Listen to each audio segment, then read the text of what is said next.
Excuses are the domain of the fearful. They distract executives from making the right decision and force them to play safe. At times like this, I wish I could take them to a virtual reality world where they've achieved their goals. I know their excuses would fall away in an instant as soon as they experience what they're missing out on. I worked with an executive who shows me a photo of when he was over 110 kilograms. He was wearing an expensive suit at a luxury event full of celebrities and beautiful women. With some embarrassment, he told me that on that day he thought life was good. Fast forward a few years and the executive is now over 20 kilograms lighter. He looks at that photo and shakes his head in disbelief. The man in the picture looks nothing like the man who stands in front of me. Like so many of the executives I work with, he can't believe that he accepted being overweight for as long as he did. The man in the photograph thought life was good, but he didn't yet know what the good life felt like or looked like. He couldn't touch it. He couldn't feel it. He couldn't know it.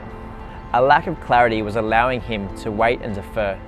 To be able to commit to this change, you must clearly see how your life will be better when you gain control of your health.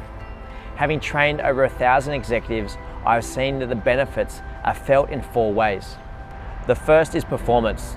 The ability to commit, to ignore self-doubt and just go for it, is something that the more you practice in your training, the easier it is to replicate at work. It's one of the elements of leadership. If employees see any wavering in the leader's commitment, they'll begin to doubt both the leader and themselves. If you want them to stare at you with the same commitment, if you want them to get it done, you can't hesitate. You've got to show them that commitment. You have to go first. The second is connection. Executive athletes are magnetic. Colleagues, friends, and family want and need to be around them. They have the courage to be imperfect. When they make mistakes, they have the compassion to be kind to themselves first. When others make mistakes, they show them the same compassion. The third is pleasure. They experience more fun, joy, and fulfillment. They let people in rather than shutting them out, and their joy is shared with those they lead and those they love. They see life as a never-ending game on a constantly shifting playing field. This drives them to seek more achievement and victory in all avenues of life. They excel at work, they're fierce competitors on the field, and they're loved and admired at home. The fourth is pride. When the executive stands at the start line, they experience fear and apprehension. This is normal. What he will get out of overcoming that fear and winning is an immense sense of pride and accomplishment.